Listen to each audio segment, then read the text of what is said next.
This is the Lekker Rugby Pod, only on Megaphone Rugby. Harry, welcome back to the Sunday afternoon edition, or Sunday afternoon recording of a Lekker Rugby Pod, an emergency pod. You and I at 4 o'clock this morning decided we had to do this. And I wasn't sure because I didn't watch much of the game because I had other commitments last night, but you were adamant. So here we are. And I just came off that press conference with you on this afternoon, and I was not blown away. Let's be honest, let's put it like that. What did you think? DEFCON 5, DEFCON 6, all battlements to stations, everyone out of their bunks, nuclear submarine, dive. It is definitely an emergency moment. It's ridiculous, of course, because it's 3 matches in and many things can happen. And a trend, 3 games doth not a trend make. But there are canaries and coal mines that you have to look at. And when they fall over, or their feathers fall out, you must notice that, take heed. So I think it's a take heed emergency. And the way I would formulate it is, if this were to continue, if this were to persist, then yes, this would be viewed later as the warning that they didn't heed, the boy who cried wolf or something. But on the other hand, there's plenty of ways to shift it. But I think the loss in Belfast against Ulster, a 7-11 team a year ago, 14th on the log, a team that really didn't score very many tries, suddenly outscoring the Bulls in tries quite easily. And this is against the Bulls team that was difficult to score tries against. 44 tries in the whole season a year ago was the Bulls' defense. And there were a lot of other things that, I think it's not crazy for people to be alarmed. It's probably premature to be calling for anyone's head, and all that stuff. Or say that the whole thing was always wrong or was the wrong hire. It'll be the wrong hire if Johann Ackermann and his guys cannot notice it, shift it, correct the red zone is back. The slow red zone is back. The wasteful entry. I'm sure this will work because at some point they're all going to fall down against a very stubborn, violent team like Ulster. They are a violent team, and they out-violated the Bulls. I thought that the Bulls were not scary. There was one guy who was scary, Kubas Visa, the scariest bull of all, but he didn't have enough friends come to the fight. And one thing is for sure, you can be too clean, too disciplined. You can be the good boys, and your penalty count. Go, look, coach, we had 7 penalties. They had 17. Surely we must have won. No way, man.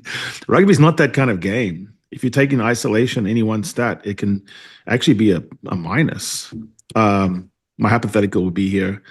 Let's say that you were the lowest penalized team in the league, and also that you missed the least tackles. For someone who was the novice rugby watcher, the unwashed, they might say, "Oh, I'm sure you won the whole league." I would not be sure at all. I would need 2 or 3 more stats that were far more dispositive than that, because it might tell me that you're not very good at the breakdown, that you're not having any dominant tackles. So you're making all your tackles soaking, falling down. They still score. I mean, most tries are scored inside a tackle. So you just keep soaking up tackles, and you grab them and then you fold over. They score. So Trocky Augustus is going to love that, right? He's just going to take 3 of you with him. Like all 3 of you got a tackle stat, and then he still scored. So I do think there's red lights coming on here. What did you get? Why were you not happy about this press conference you just went to? So one of our best friends, very vocal Bull supporter, less more so than I am, called it Kumbaya. And that Kumbaya thing is sort of shown through there a little bit. Yeah, but we'll pull up our socks and we'll pull together. And this is not that kind of thing. I mean, the man management side of this thing I don't think that's an issue. It's the actual playing of the game, the technical stuff. I asked him the question about the dominant tackles of 1%. 1% dominant tackles. And he actually expanded on it a little bit. He said, yeah, that's a problem because there wasn't a dominant tackle that needed another defender to be pulled in, and that wasn't dominant, so they had to get another defender pulled in. Eventually, that exposed them on the ends. And And if we look at these three games, over objectively, the one thing that stood out was poor defense. I don't know if it was the structure or the plan or the commitment. To me, it's more a question of the commitment. I've said this now many times in this pod and other pods. I did my homework and I went to speak to a couple of people, and the issue was very clearly that the players are not doing what they're taught to do or told to do or coached to do. They're sort of playing outside the structure. And that to me, okay, maybe that does come back to a bit of a man management moment, doesn't it? Because when you're supposed to do something, that's what the plan is, and you go outside the plan. You can't go blame the coach for that. It's the players. What do you think that is? Why wouldn't the players listen to what the coaches are saying? Are they now being bigger than the game? There's a couple of other unions in this country with lots of Springboks who do not respect the provincial or franchise coaches. Is this now becoming a thing at the Bulls as well? Yeah, so you raised three different points there that I like a lot. So I'm going to try to remember them in reverse order. And number one is a lot of people say this. They say there's a system, there's a scheme, and if it were applied correctly, if all the workers or the players or your subordinates in your team, if they would just be perfect people and listen and do the perfect thing, then there. I still think it's a coaching error.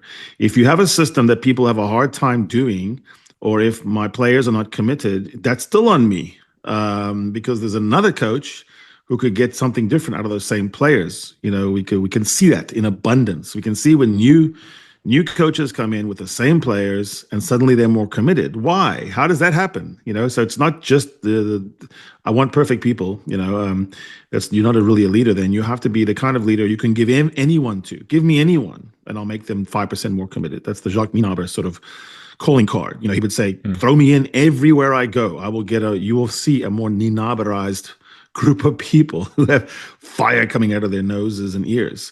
So that's the first point. I'm not disputing the fact that players are they're missing assignments. I get that. Kanan Moody, 500 minutes for the box, might be a step slow. Willie LaRue with 1 foot in the vineyards, in the bull line. What would he be thinking about? Well, it might be nice to sit on a chair and look at the sunset instead of running into Balogun, Stockdale, McCloskey, and James Hume. All of them 6'4", 125 kg now, 115 kgs, because Ulster has a big backline. Plus, they got some big, nasty loose forwards. Nick Timoney has always been someone that's just close to Ireland, but he's, O'Mahony and Van der Fleer and Doris have kind of kept a whole generation of Ulstermen out. David McCann looks like the guy who he will steal the game and steal your girlfriend. Troki Augustus is just on fire. I said he had a province vest under his Ulster jersey. He was just having fun knocking bulls over. And I just, so I go back to the lack of commitment. I'm not used to the Bulls, even in a loss, I'm not used to the Bulls being shoved around or laughed at. That's the problem the coaches are not getting. I understand your point. Like, it's early in the season and it's corrections. And I understand the point about dominant tackles. There is a system there where you have to have two-man tackles, high-low, have someone sort of hold you up, and then you get that moor tackle of the top. Yeah, I get that. But they were pushing you around, and there were jeers, and the audience grew in jeering volume. And I even saw guys like McCann and Timoney and McCloskey, even though they were full of blood in their face, they were having fun. They were having fun. And I think that's a problem because, the Bulls have always been based on this idea that right or wrong, win or lose, when you come off the field, I think Jake White said this a year ago, when you come off the field, you will know you played a bloody game, and you will hurt, and you will hope that you don't play us again soon. Look, I obviously Stormers bleed all the way, but I wanted the Bulls to be unbeaten when we play them in December. I always want the rivalry to be. I literally want, since they won't give us World Cups and the guys in France will steal it and Japan will knife us in the back. I want all the big matches of clubs. I want the Champions Cup final to be played in Ellis Park. I want Bulls and Stormers in the final of the Irk. Imagine that. So I was all invested in that, and I just early on in that match I didn't feel it. I didn't feel the venom. I didn't feel the like I said, about the Wellington match for the Box, like we're going to come to your backyard and beat you up in front of your kids. I didn't feel that vibe. And then I went back to the Leinster final, and I thought I didn't feel it then. The only time I feel it is the scrums, but scrums is not a dynamic smash up. It's not a fight in the alley. It's more of a train going through a tunnel. And I didn't see in the dynamic collisions, besides Kubas Avisa, who did stand people up and knock them back, and quite frankly, Sebastian de Klerk, which is maybe the smallest guy in the field, he always looks like he's running away from prison, with an ex-wife chasing him too. But 8-1 line breaks, that's no line breaks. That's not going to work. Ulster was winning the violent collisions, and then the spill, the loose ball that came from that, they were like hyenas. The hyenas were living in Northern Ireland. What's up? I mean, they're supposed to. It's the wrong place. Now, I'm not blaming any one individual player. It was a collective lack of fire, a collective politeness. Is that a right word? The Bulls were too polite. They were too friendly. They were too law-abiding. Yeah. They were almost like, what's the rule? Looking at the ref, are they allowed to play so rough and tough, sir? Instead of, let me be the bad boy. Maybe even get a card if you have to. It's okay. But make sure that, that this game turns into a street fight away from home.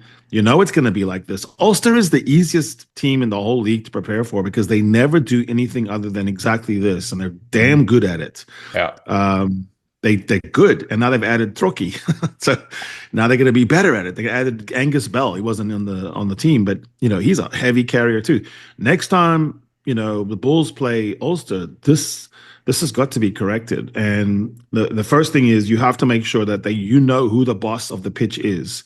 And I didn't feel that. I felt like that's what our good friend is saying. That's why he's saying kumbaya, is he doesn't want to see a meek loss. He wants to see a go down swinging on your shield like a fucking Viking loss. That's the thing. We've never beaten Ulster in Ireland. We must remember that. So it's not like we're not being totally surprised by losing. It's the way that we lost, which is the most important thing. I agree with you. And that raised my next question was, you just said Ulster plays the same week after week, month after month, year after year.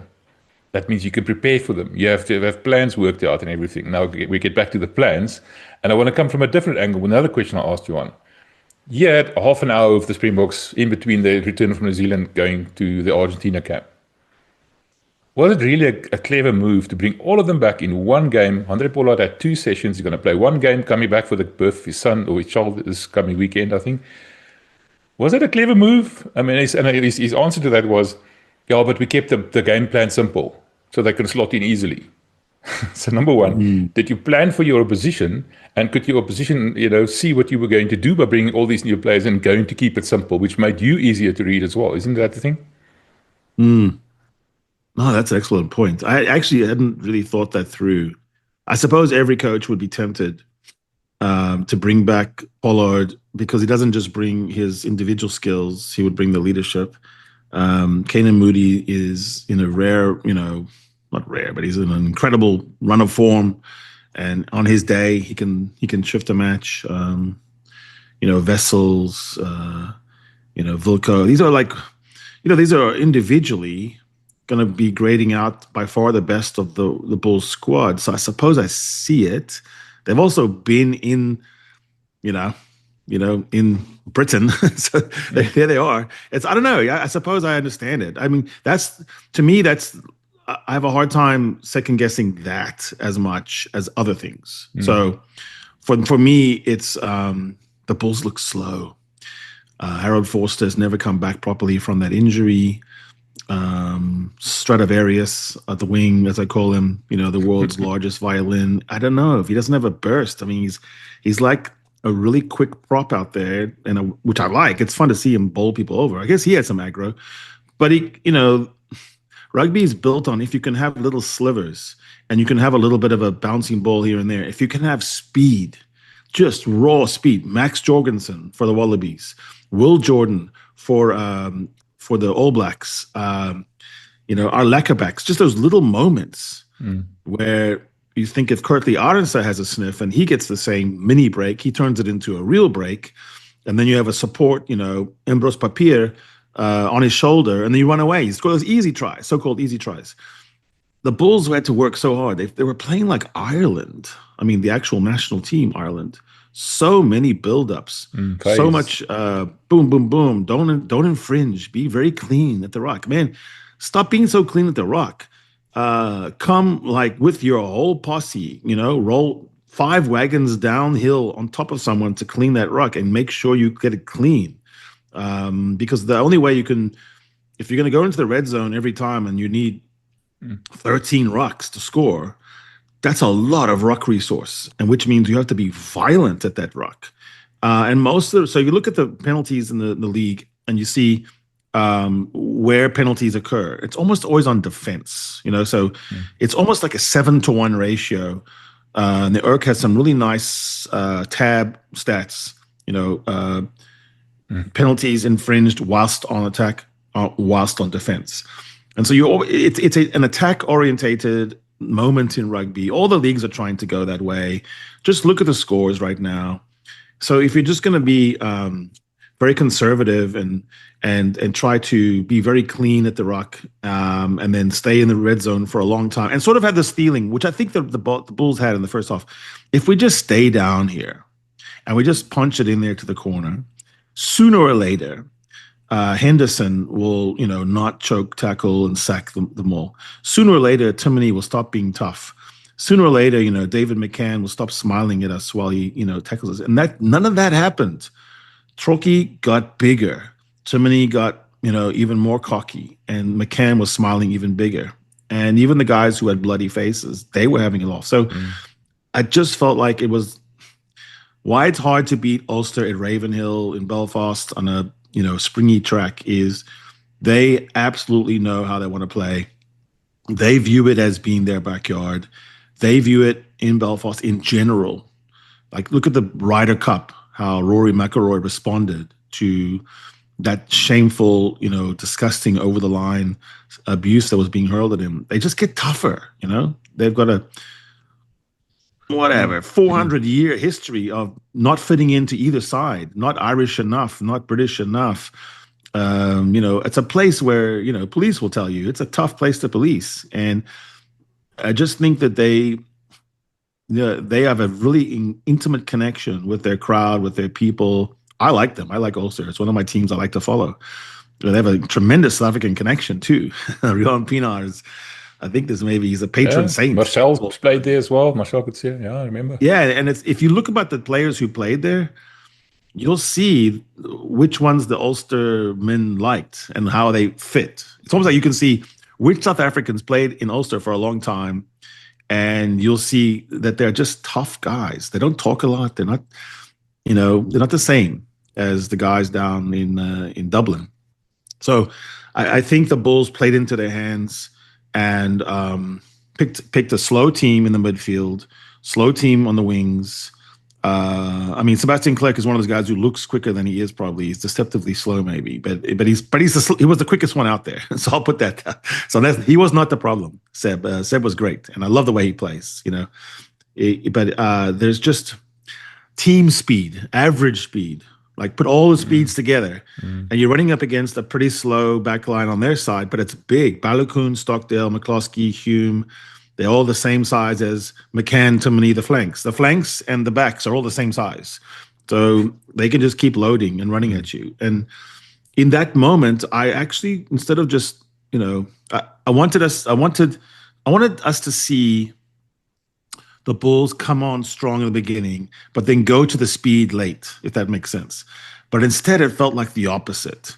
And it was just going nowhere. And I just, I looked at the thing and think even in the middle of the game, our friend Johan, JJ, was saying, the bench could play a part.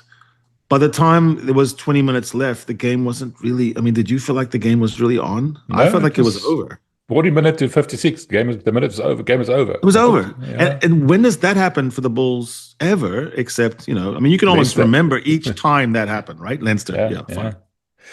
So it's worrying, and I don't know if they're funneling people into the kill zone enough. You mentioned the 1%.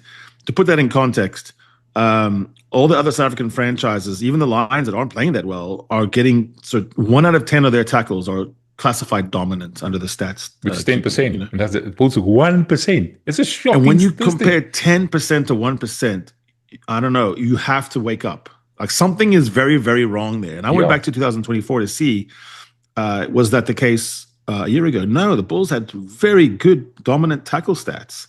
Elrich Lowe probably had the highest ratio. So that is something we should say, is that guys like Hanekom, Elrich Lowe, they do make a very big, Marcel Coetzee, these are all dominant tacklers and they're not there. But there's also a shape of attack, a shape of defense where I specifically create a funnel, and then you are only going to go one way, and you're going to go into my kill zone. Yeah, and one of the question was raised there was the loose trio the correct combination? Marco was there. Marco coming off the Springboks. Gumede, last week he had a good game, and suddenly he's going to be a Springbok again. It's a typical South African. And then John Rudolph, you asked who's the guy for the boop. But he played a good game. But the point is they were just not physical. That's part of the dominant tackle problem, I would think. Don't you think? Isn't that what it was? Yeah. Yeah, it all seemed disconnected. And I also feel very, very bad for a guy like Marco van Staden on that, hard pitch. Because, he has a lot of minutes for the Boks, right, this season. But it's different kind of minutes. His minutes is the worst minutes, An open-sider flank for the Springboks, those minutes are like 1 to 10. 1 minute of playing, Heinrich Brousseau, Dion Fourie rugby is like 10 minutes of a center running around, catching balls. So it's just at one point he had a foot race against an Ulster back, and it was just sad. I was like, oh, that's not even fair. In the end, he got shouldered off because the guy's huge. It's like McCloskey looks like he could play 8th man. I don't know. I think sometimes loose trios take time to gel.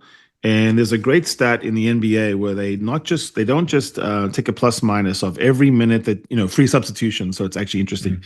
Every minute that you on the floor, how is the team doing relative to the score? Are you you're a plus or minus? But they also have deeper stats because they can track it all of which combinations. So there are unlikely combinations where it's not the best 2 players in the league. It's the 45th and the 46th best players. But when they're on together, they're dynamite. I always thought rugby loose trio is a bit like that. It's the sum of the parts thing. It's not just a matter of getting the best and put them together, like Richie McCaw, Peter Steph Toy, and the best. Okay, or Kalen Doris. Let's just say different countries. Doris, yeah. And you throw them on there and you go. What if they are not even close to being better than David McCann, Nick Timoney, and Trocky Augustus on their night? So it's very interesting, and I do think that the loose trio, the back 3, these things are gel, and so there's something very hard-nosed about Nick Timoney that I've always liked. I've always thought he's just a special player who, on another era, different decade, would have been right up there, he would have had the caps that Josh van der Fleer would have. So I don't think it's I don't want to shit talk Ulster. Ulster's a tough place to play, and they always defend their home turf really well. There was just those things, the meek, mild, almost too lawful, too obedient penalty count, coupled with 1 line break to 8, coupled with the 1 to 4 try disparity, and then finally the 1% dominant tackles. And then you look at this, I think you opened with this, is the attack's been fine. The Bulls have been scoring enough points to not worry and not even speak of it. But you look at the defense, 99 points conceded in 3 games compared to 10 points for the Stormers. I'm not mentioning that to make anyone mad. I'm just saying that's the shield. That's the South African shield. That's the rival you're looking at. And so if Norman Laker's defense, which I panned a year ago, but apparently has stiffened up because not any one player in that defense is becoming the hero. It's more like a cohesive unit. I took a lot of screenshots of the Stormers' defense at various moments, and they rallied really well. They scrambled really well, and they all could touch each other. If they just leaned one way or the other, they could touch each other. And at club level, that works, not in test level. The Bulls didn't seem like that to me. The Bulls seemed like they had plenty of room to run through, around, in, a lot of kick space given up. And if Villaroo was the orchestra for Stradivarius, no, they were not on the same page. Yeah, because he was at sea. You talked about speed. When Billy came on, it was even slower. Right.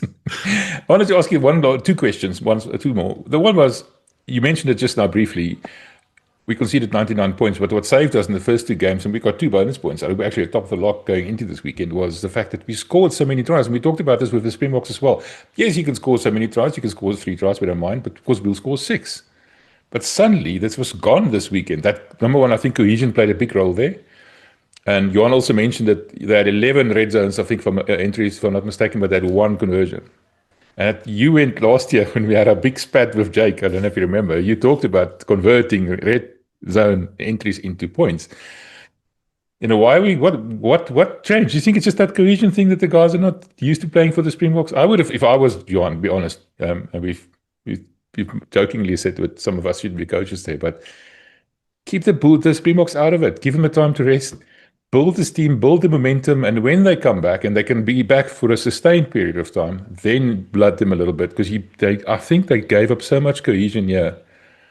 We're playing with tired players used to a different system, both on attack and defense. For them to adjust from one week to the next, even if they're in England or Ireland or in the north, it doesn't matter. It's always going to fail.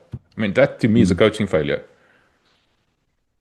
Yeah, I mean, when we talked about the red zone a year ago, and then there was actually a correction, not because of us, of course. People said that, but I'm sure they already recognized that it was taking too long to score, and they were decelerating into the red zone. Almost like when you decelerate in any sport, it's a bad thing. Whether you're playing golf or you're trying to tackle someone, you need to accelerate, because defenses get more packed and they have advantages. They can hold you up. The hold up is a sort of dreaded thing about the pick and go. They can sack you. You can miss your line out. You can contest. The TMO is going to look at things that the TMO doesn't look at things in other places of the field. I mean, it's really like the whole shifts to the defense, even with all the scores. But the key is that rugby is changing, and it's changing very rapidly, which is you must score quicker. You must burst. You must have a spasm of scoring. You must explode in the red zone. If not, you will find that you have these weird statistics where we at Eden Park had 13 entries against the All Blacks, the Boks did, and we lost the match. And you look back and you scratch your head and you go, why? Well, because you still have to have 50-50 balls, the money ball, and those get harder and harder to pull off when you're in a squeezed space. And so you'd almost prefer to start an attack 35 meters out than 15 meters out sometimes, Now, 5 meters out, you like that. And there were 2 early moments where execution let the Bulls down because, and this is what we haven't actually spoken of, the lineout. You've lost 8 lineouts this season. So that's an under-mentioned stat. But if that ratio were to continue and it were projected out over 18 games, it's going to be a bad stat. So I'm not saying that that's going to be the stat at the end. Of course not. You have incredible line-out operators. But when you couple all the things we just talked about and cohesion, the lack of cohesion, it could be, lineouts is a very cohesion-based thing, right? It's like one of the most cohesion-based activities in rugby, because you have so many moments where it's 0.01 second variant. I have this picture from the High Performance Center in Belleville with the Stormers where I was watching the line-out and so much attention was placed on where you lift. It's got to be on the strap, on the back, the hamstring. And when you do that just right, it's actually looks easy, right? It's almost like you should always complete every throw. But it's usually these little moments. And so I'm contrasting the Stormers going from kind of not so great to top of the lineouts in the Urk, completing 96%, but also stealing some. And the Bulls slipping all the way down after 3 games now to sort of that dreaded mediocre status. I think of all the things that they could fix the quickest, the Bulls, it would be the lineout. There's just no excuse for it. You could do it indefinitely every practice. You can just make it where it is a machine.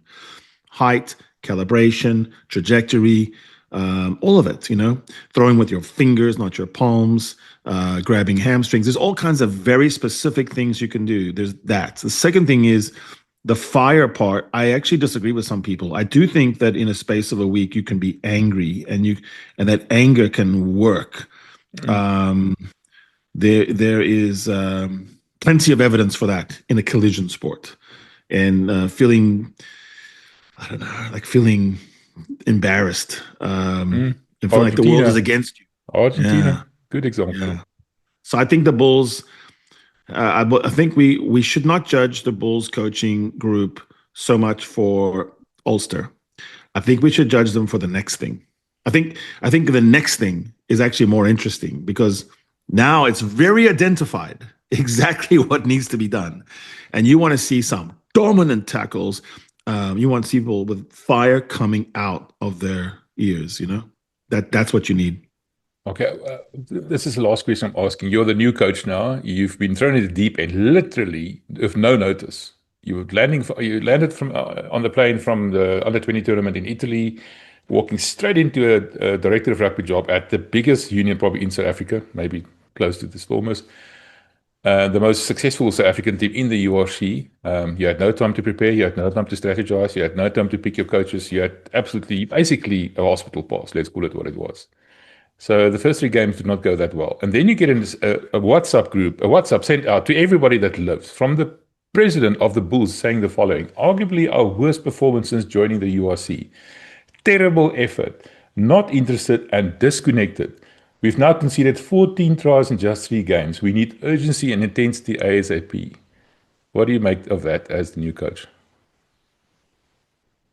You call the wife and you say, "Have you moved everything? Because maybe just don't stop the container." It's a bit unfair because I think, I don't know if it's arguably, I think the worst performance was in the final in Dublin. It was even less interested and a bigger stage and for much more cookies, there was more biscuits at play. This is early on. It can be corrected. It's correctable. Like I said, the fire is correctable.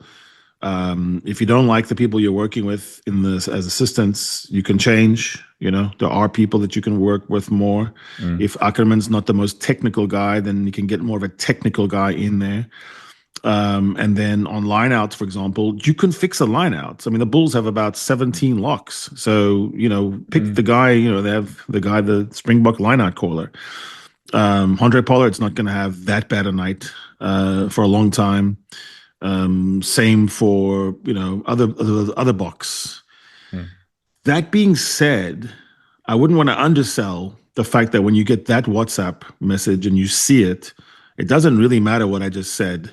You've got to have a fire lit under your arse, and you've got to stay up all night, and you've got to give the appearance of being obsessed and compelled and ready to do whatever it takes. And I fancy Johann as a very politically savvy person who would read every room he was ever in very well. So he will get it. So that's why I'm saying, there's going to be days like this. There's always days like this. The Bulls are still, near the top of the log. They've got plenty of time to come back. But it's this next passage of games that I feel like, I guess culminating in the one against the Stormers in December. If you just take this little passage, this part of the story, it's huge. Turn this around and none of this matters, right? Everything we're saying is just smoke and water. It doesn't matter. Stay kind of where it is. It starts to be worrying. Maybe you still only have 2 or 3 losses by then, but it's the kind of losses that you think knockouts were going nowhere. Because a knockout match will be more like this. This is what a knockout match looks like, and then you lose it and you do it too mild, which has been Glasgow, Leinster. This is the problem for the Bulls. The story has always been good, great, and then meekly in the final go away.